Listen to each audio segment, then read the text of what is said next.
Non linear data structure है। Link list कैसा है? लीनियर है। स्टैक कैसा है? लीनियर है। एरे कैसा है? लीनियर है। नॉन लीनियर में क्या पढ़े थे हमने? ग्राफ, ग्राफ ट्री और और हैशिंग पढ़ी है ना? क्लियर हो गई बच्चों? सर। तो यानी इसका आंसर हो जाएगा ग्राफ। कौन सी, देखो sorting algorithm has every case time complexity, यानी मतलब क्वेश्चन में या तो ये मिसप्रिंट था कुछ या कुछ था, अब इससे जो सेंस समझ पा रहे हैं वो ये है, एवरी केस टाइम कॉम्प्लेक्सिटी मतलब जिस एवरी केस में सेम टाइम कॉम्प्लेक्सिटी है ना? अब देखो, अदरवाइज अगर नई क्वेश्चन समझ में आ रहा है, क्विक सॉर्ट में टाइम कॉम्प्लेक्सिटी कितनी होती है? बेस्ट केस में ऑर्डर ऑफ एन, वर्स्ट में ओ एन स्क्वायर।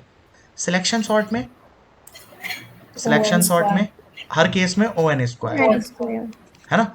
इंसर्शन में ओ एन और O one N square. N square. Bubble में ओ एन और ओ एन स्क्वायर। अब यानी आप एक बात तो समझ गए, तीन आंसर तो हो नहीं सकते, यानी ये पूछना क्विक चाह रहा शॉट था। में I think N log N और एन स्क्वायर है ना। Sorry, N log N and N square. Very good. Quick sort में बेस्ट केस में बच्चों एन लॉग एन होती है, ना कि हमने अभी करा था ना, T N equals to two T N by two plus N. दोनों लिस्ट हाफ हाफ पार्ट में ब्रेक हो जाती है, तो बेस्ट केस में इसकी कॉम्प्लेक्सिटी कितनी है? एन लॉग एन, ना कि एन। ठीक है, क्लियर हो रही है बच्चों बात? देखो ये होता है जल्दीबाजी में गड़बड़ जब होती हैं चीजें, इसलिए मैंने उस क्वेश्चन में बताया था ना कि जब दो ऑप्शन पढ़ लिए, तीसरा और चौथा देख लो, क्या पता तीसरा देख के आपको लगे अरे यार ये तो होता है, तो आपको फिर समझ में आएगा पहला में कुछ गलत तो नहीं बढ़ गया, फिर आप ऊपर वाला ऑप्शन देखोगे कि ओहो ये तो कोई और था, इसलिए। ठीक। ये किसी ट्री वाले क्वेश्चन के लिए था। ये क्वेश्चन स्टैक का बहुत सिंपल क्वेश्चन है, आपको इस पोस्टफिक्स एक्सप्रेशन को इवेल्युएट करना है। ठीक है, तो कितने पुश ऑपरेशंस लगेंगे? देखो ये A B plus C D कुछ भी हो सकता था, मान लीजिए 6 5 प्लस और 9 3 प्लस और इनटू, ये ऑपरेशन होता, इसको आपको सॉल्व करना होता, तो कितने पुश लगते? सिर्फ इसने पुश ऑपरेशन पूछा ना, आपसे ये पूछा कि इसका रिजल्ट क्या है, ना कुछ और पूछा। रिजल्ट पूछता तब भी हम इस काम को कर सकते थे, मान लो रिजल्ट पूछता तो ये ऐसा कुछ क्वेश्चन दे सकता था। पूजा जी आप बताइए कितने पुश ऑपरेशन लगेंगे इसमें, एक बार सॉल्व करके। पूजा या निताश्री, आप में से कोई भी आंसर दीजिए।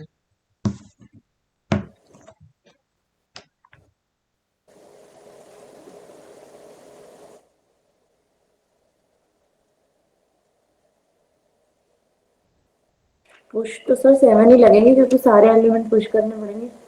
सारे एलिमेंट पुश करने पड़ेंगे, तो एलिमेंट तो 5 ही हैं, 4 ही हैं। ऑपरेटर एलिमेंट्स भी की तो अगर पुश आप करने बात पड़ेंगे। करें, तो देखो हम करते कैसे हैं, आपका आंसर सही है 7 है, बट वो जैसे एलिमेंट्स पुश करने के लिए बोल रहे हैं उसके लिए मैं बोल रहा हूँ। 6 को पुश करते थे कि पुश करेंगे, अगर ऑपरेंड आता है तो हम पुश करते हैं, फिर 5 को पुश करेंगे, प्लस आता है तो दो पॉप करते हैं, फिर ऑपरेशन परफॉर्म करते हैं, फिर रिजल्ट को पुश करते हैं। जैसे 6 + 5 11 होता है, 11 को पुश करते हैं, है ना? तो यानी प्लस के केस में दो पॉप चलेंगे और एक पुश चलेगा, चलेगा कि नहीं? तो यानी पुश तो इसके केस में भी हो गया। फिर 9 को पुश करेंगे, 3 को पुश करेंगे, प्लस आएगा, दो पॉप करेंगे और एक पुश करेंगे, फिर मल्टीप्लाई आएगा, दो पॉप करेंगे और फिर एक पुश करेंगे, तो यानी 7 के 7 पुश हो जाएंगे, आंसर सही है। क्लियर हो गई? हेलो? और इसका रिजल्ट यस अगर ये सर। पूछता, इस तरीके से क्वेश्चन होता, तो हमें पता है 6 को पुश करेंगे, 5 को पुश करेंगे, जैसे ही प्लस आएगा 6 + 5 मतलब 6 और 5 बाहर आएंगे, प्लस ऑपरेशन परफॉर्म होगा, 11 रिजल्ट आएगा, 11 को पुश कर देंगे, तो मान लो इनकी जगह क्या आ गया? 11। फिर 9 पुश हो जाएगा, 9 आ गया, फिर 3 पुश हो जाएगा, अब ये प्लस आएगा तो 9 + 3 होगा, रिजल्ट आएगा 12। पहले से ऑलरेडी 11 पड़ा है, 12 अब पुश हो जाएगा, प्लस इंटू करेंगे तो 12 और 11 बाहर आ जाएगा, इन दोनों में मल्टीप्लाई होगी, मल्टीप्लाई बट सेकंड ऑपरेंड पहले आता है। ठीक है, तो 12 × 11 नहीं होगा, 11 × 12 होगा। कभी कभी ये क्वेश्चन ऐसे भी पूछ लेता है कि जब इंटू सॉल्व हो रहा है, मान लो इस क्वेश्चन में ऐसे पूछ लेता है जब इंटू सॉल्व हो रहा है तो इसका सेकंड ऑपरेंड कौन सा है? तो देखो 12 × 11 लिखोगे तो आप सेकंड ऑपरेंड 11 बता देंगे, जबकि सेकंड ऑपरेंड क्या है? 12 है। मेरी बात समझ में आ रही है मैं क्या बोल रहा हूँ? इसलिए यस सर। प्रोसेस इंपॉर्टेंट है, क्वेश्चन तो कैसे भी बन सकते हैं घुमा के। जैसे क्वेश्चन ये बन जाता, when we are solving second plus operation, second plus operation को हम सॉल्व कर रहे हैं, तो what is its second operand? तो जब हम प्लस को सॉल्व किया था सेकंड वाले, तो पहले वाले प्लस को किया था तो 6 + 5 था, तो सेकंड ऑपरेंड 5 था। नेक्स्ट वाले प्लस को किया था तो 9 + 3 था, तो सेकंड ऑपरेंड क्या था? 3 था। आई थिंक क्लियर हो रही होगी आपको बात, है ना? तो वो कैसे भी पूछ सकता है कि इनटू को सॉल्व कर रहे हैं, पहला ऑपरेंड क्या है, ऐसे करके क्वेश्चन बन सकता है। ये क्वेश्चन हो गया होगा सबका। अब देखिए यहाँ पे टाइम कॉम्प्लेक्सिटी पूछी है उसने बेस्ट एल्गोरिथम की, अपना आप उसने बोल दिया बेस्ट एल्गोरिथम की, टू कंप्यूट एक्स की पावर एन, यानी पावर फंक्शन की बतानी है for any real number x. अब हमें पता है पावर फंक्शन कैसे निकलता है, एक्स की पावर अगर मुझे 10 निकालना है, दैट मीन्स एक्स को 10 टाइम मल्टीप्लाई कर दीजिए, यानी 1 से लेके n तक करिए और मल्टीप्लाई कर दीजिए, आपको कॉम्प्लेक्सिटी मिल जाएगी, है ना। हेलो, मिल जाएगी ना। हाँ जी। तो इसकी Yes, sir. कॉम्प्लेक्सिटी क्या निकल के आएगी अगर 1 से n तक चला रहे हैं, तो ऑर्डर ऑफ n। तो मगर उसने क्या बोला है, the time complexity of best algorithm. अब देखो मैंने यानी पावर डिवाइड एंड पावर या इसकी जगह ऐसे बोल देता the time complexity of to the time complexity to compute X की power n using divide and conquer technique. तो डिवाइड एंड, या क्वेश्चन दे दे विदाउट डिवाइड एंड कंकर अगर बोल दे तो आंसर आएगा ओ एन, और क्वेश्चन बोल दे बेस्ट एल्गोरिथम जैसा कि यहां पे दे रखा है, या यूजिंग डिवाइड एंड कंकर। तब मैंने आपको डिवाइड एंड कंकर में करना सिखाया था कि आपको एक्स की पावर मान लीजिए 130 निकालना है, तो आप एक्स इंटू एक्स करके एक्स स्क्वायर निकाल लीजिए, फिर जो भी एक्स स्क्वायर की वैल्यू आई उन दोनों को इंटू करके 4 आ सकती है, 8 आ सकती है, 16, 32, 64, ऐसे 64 की करके 128 आ गई। इसके बाद आप किसी से इंटू कर लीजिए, इसकी आपको 130 चाहिए ना, एक्स स्क्वायर से और इंटू कर लीजिए, वो भी तो एक्स स्क्वायर भी आपने कंप्यूट कर रखी है, तो 130 आ गई। कितने ऑपरेशन चलाने पड़े, सिर्फ 1 2 3 4 5 6 एंड 7 एंड 8, एक्स की पावर 130 निकल गई 8 ऑपरेशंस में। तो it is not order of N, it is order of log N, है ना। मैंने आपको बताया था बाइनरी सर्च और ये सेम टाइप के हैं। जैसे आप इसको देखिए, यहाँ पे आपको x की पावर मान लीजिए 256 निकालनी है, तो आप x की पावर 128 और 128 की इंटू कर देंगे तो भी तो आ जाएगी। तो इन दोनों को अलग अलग कैलकुलेट क्या करना है, केवल एक को कर लो। इसके लिए x की पावर 64 और 64 चाहिए, तो x की पावर 64 को निकाल लो, बाद में उनकी इंटू कर देना। तो इसलिए इसका भी अगर रिकर्सिव फॉर्मूला बोले तो T N equals to T N by two plus 1 बनेगा, सेम लाइक बाइनरी सर्च। क्योंकि दो लिस्ट दो पार्ट में ब्रेक हो रही है, आपको केवल एक ही सब पार्ट सॉल्व करना है ना। तो क्वेश्चन ऐसे देखो, इसी में 3 क्वेश्चन बता दिए मैंने, 4 बता दिए, 3 भी नहीं। अगर क्वेश्चन बनता है the time complexity to compute X की power N without divide and conquer, ठीक है, आंसर आएगा एक्स की power order of N. Using divide and conquer या बेस्ट एल्गोरिथम पूछ दिया, आंसर आएगा order of log N. Question ऐसे पूछ ले विदाउट डिवाइड एंड कंकर, इसका रिकर्सिव फॉर्मूला क्या बनेगा, तो T N equals to T N minus 1 plus 1, ये बनेगा। क्लियर हो रही है। और विद डिवाइड एंड कंकर ये बन रहा है, इसे सॉल्व करेंगे ऑर्डर ऑफ लॉग एन आएगा, इसे सॉल्व करेंगे ऑर्डर ऑफ एन आएगा। ये बात समझ में आ गई। ये यही तो है, हर बार उसको एक घटा रहे हैं ना, पावर 10 चाहिए तो फिर 9 चाहिए, 9 के लिए 8 चाहिए, 8 के लिए 7, ऐसे करके घटा रहे हैं। क्लियर हो गई बच्चों बात या नहीं हुई। तो 5-6 क्वेश्चन हो गए इसमें। इस अगर पावर फंक्शन के ऊपर क्वेश्चन बन सकता है तो इन 6 में से किसी एक तरीके से बन सकता है बस। चलिए नेक्स्ट क्वेश्चन है, मैक्सिमम और मिनिमम निकालना है एक ही प्रोग्राम में, मैक्सिमम भी मिनिमम भी। अब देखो यहाँ पे इसने साफ साफ बोल दिया डिवाइड एंड कंकर एल्गोरिथम से बनाना है मैक्सिमम और मिनिमम दोनों, ठीक है। एलिमेंट्स दे दिए उसने, n कितने हैं 1024, टोटल कंपैरिजंस कितने लगेंगे। मैक्सिमम के लिए कितने लगते थे बच्चों, n-1 कंपैरिजन। मिनिमम के लिए कितने लगते थे, पहले को मानते थे पूरे से कंपेयर करते थे n-1। मैंने आपको बताया था जनरल तरीके से आप करते हैं, एक ही एल्गोरिथम में दोनों चाहिए तो टोटल लगते हैं 2n-2। तो 2n-2 करते तो n की वैल्यू थी 1024, तो इंटू 2 से होती तो आता 2048, माइनस 2 हो जाता तो 2046। ये आंसर आप लगा सकते थे, है ना। दूसरा जिसने याद कर रखी हो टाइम कॉम्प्लेक्सिटी, अच्छा मैक्सिमम मिनिमम, उसकी टाइम कॉम्प्लेक्सिटी तो हमें याद है ऑर्डर ऑफ एन होती है, तो वो आदमी क्या करेगा, अच्छा 1024 है ऑर्डर ऑफ एन, यानी इसने कंपेरिजन पूछे हैं तो ऑर्डर ऑफ एन ही तो होती है कॉम्प्लेक्सिटी, तो 1024 हो जाएगा। तो या तो ये आंसर लग जाता, या कोई ज्यादा दिमाग लगाता कि अच्छा n-1 से मैक्सिमम निकाल लूंगा, n-1 से मिनिमम निकाल लूंगा, तो 2046 दोनों केस में गड़बड़ हो जाएगी। उसने डिवाइड एंड कंकर टेक्निक बोली है, मैंने आपको मैक्सिमम मिनिमम निकालने का एक टूर्नामेंट मेथड भी कराया था, जिसमें आप क्या कर रहे थे, पूरी लिस्ट को 2 सब लिस्ट में ब्रेक कर रहे थे, दो को कंपेयर कर रहे थे, है ना, टूर्नामेंट मेथड वाले में। तो जो बड़ा आ रहा था उसको इसमें डाल रहे थे n/2 एलिमेंट यहाँ आ जाएंगे, n/2 यहाँ आ जाएंगे, ब्रेक करने में टाइम लगेगा n/2।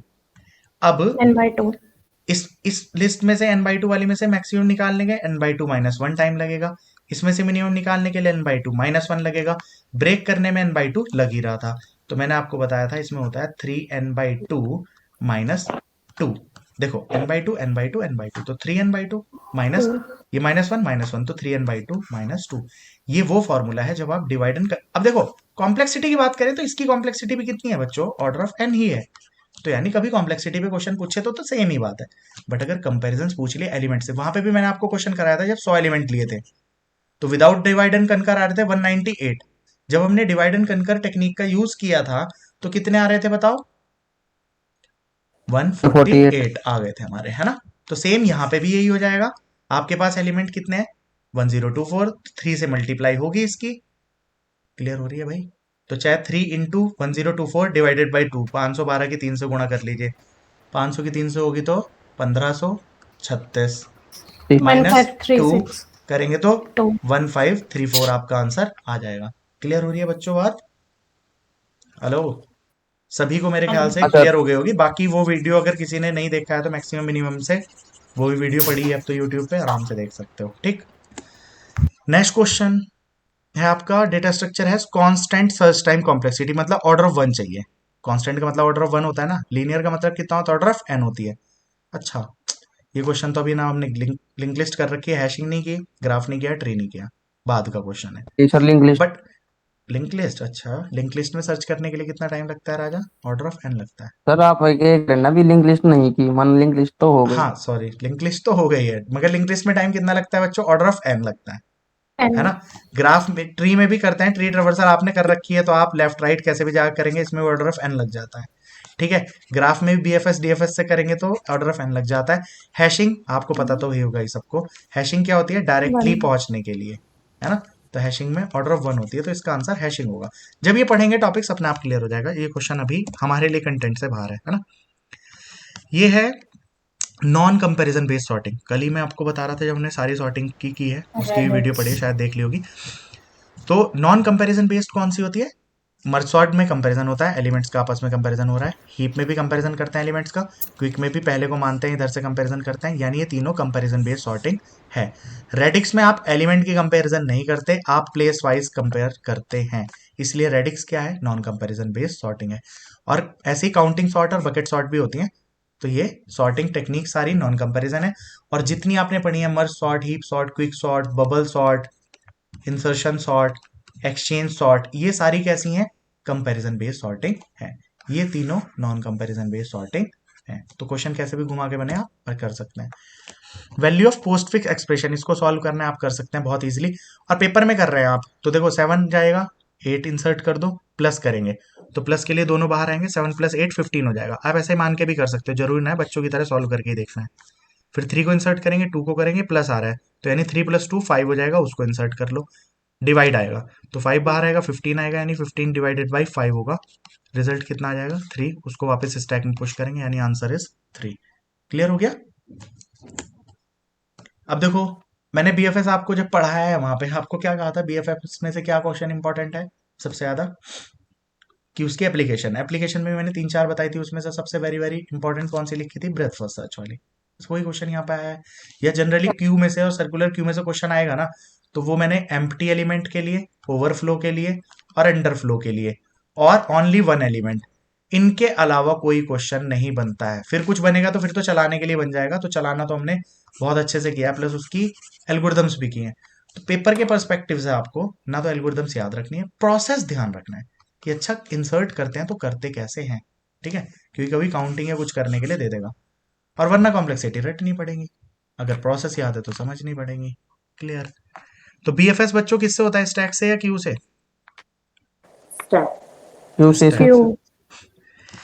स्टैक से होता है। स्टैक की एप्लीकेशन है डीएफएस, डेप्थ फर्स्ट सर्च। अब ये देखो देखो दोनों रटने पड़ रहे हैं अभी के लिए, बट जब आप ग्राफ पढ़ लेंगे ना सबसे लास्ट में, तो ग्राफ में ग्राफ ट्रेवर्सल के लिए हम यूज करते हैं 2 टेक्निक, बीएफएस या डीएफएस। जब हम बीएफएस यूज करते हैं तो हम यूज करते हैं क्यू का, और जब डीएफएस यूज करते हैं तो हम यूज करते हैं स्टैक का। जब वहां पे करेंगे तो रटना नहीं पड़ेगा स्टैक क्यों लग रहा है यहाँ पे, इसीलिए इसका नाम है डेप्थ फर्स्ट सर्च। स्टैक में आप डेप्थ तक जाते हैं। वो कैसे करेंगे, जब प्रोसेस करेंगे आपको खुद समझ में आ जाएगा। ठीक है, फिलहाल के लिए आंसर इसका है क्यू। डीएफएस